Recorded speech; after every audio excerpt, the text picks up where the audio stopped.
forget France, Aukus and nuclear-powered submarines. One of the most important moments for the future of U.S. influence in Asia is due to take place on Friday in Washington.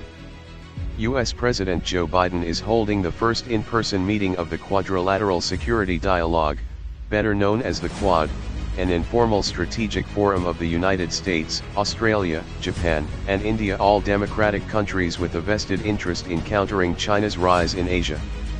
Biden will be joined in Washington by Japanese Prime Minister Yoshihide Suga, Indian leader Narendra Modi and Australian Prime Minister Scott Morrison to discuss promoting a free and open Indo-Pacific, according to the White House. The meeting comes at a time of great change for U.S. policy in Asia. As the Biden administration moves to strengthen its diplomatic partnerships in the region, Japan is taking an increasingly hawkish view of China's military buildup.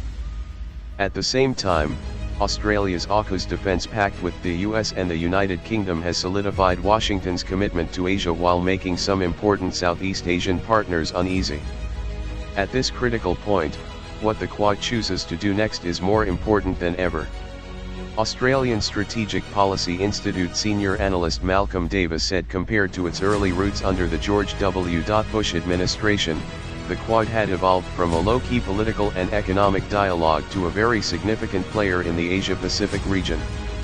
The Quad is not an Asian NATO, but at the same time it is clearly moving in the direction of a cooperative security approach, Davis said.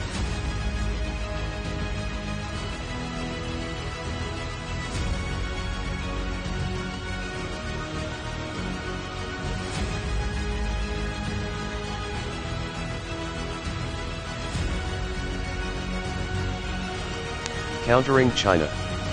The Quad was initially proposed in 2007, but was put on hold for a decade until it was revived under former U.S. President Donald Trump amid China's rise as an economic and military superpower. The diplomatic environment in Asia has changed markedly since that 2017 revival, and the Quad has taken on a greater significance. In April 2020, relations between Australia and China took a major downturn after Australia's Morrison called for an independent investigation into the origins of COVID-19. Beijing retaliated by imposing punitive restrictions on Australian goods, and the relationship is yet to recover.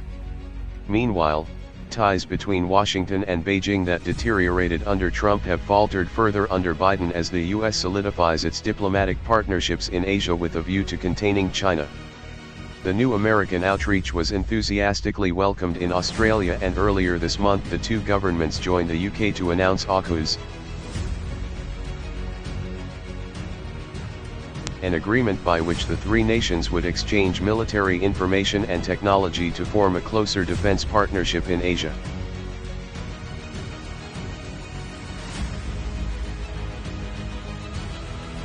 Japan has also welcomed greater U.S. involvement in the region.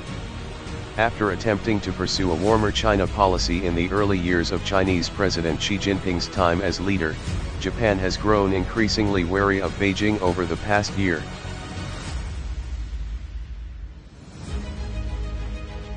In an unusually blunt interview with CNN in September, Japanese Defense Minister Nobuo Kishi said Japan would resolutely defend its territory in the East China Sea against Chinese action. Bonnie Glaser, director of the Asia program at the German Marshall Fund of the United States, said India was now the most cautious member of the Quad, and how far the group is willing to push on defense cooperation and antagonizing China might depend on Delhi.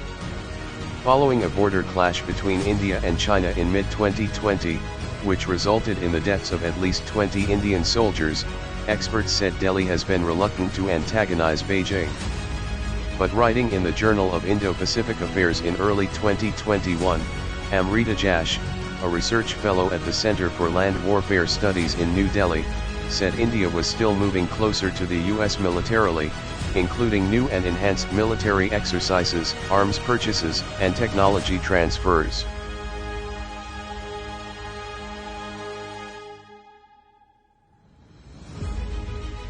Part of the cooperation involves improved tracking and targeting technology, Jash said.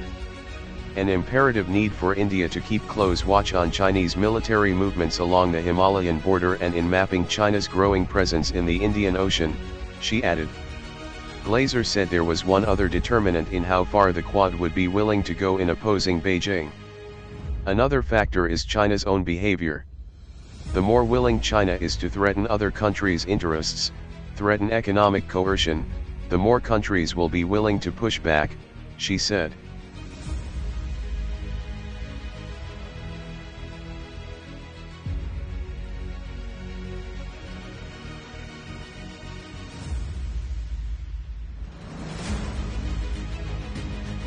United on Taiwan.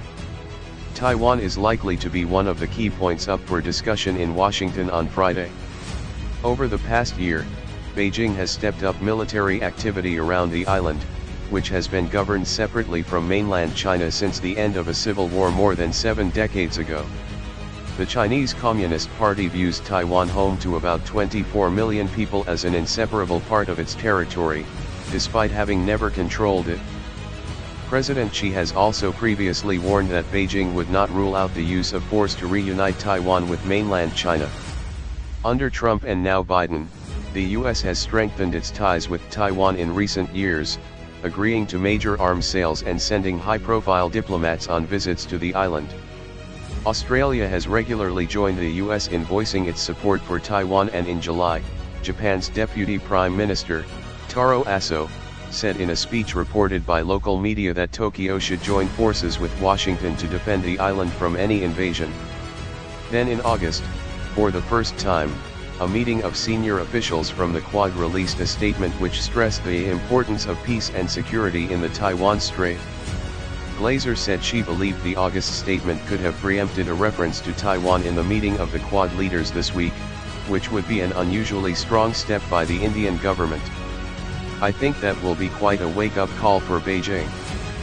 They've been hearing it from Australia and Japan but never from India, she said.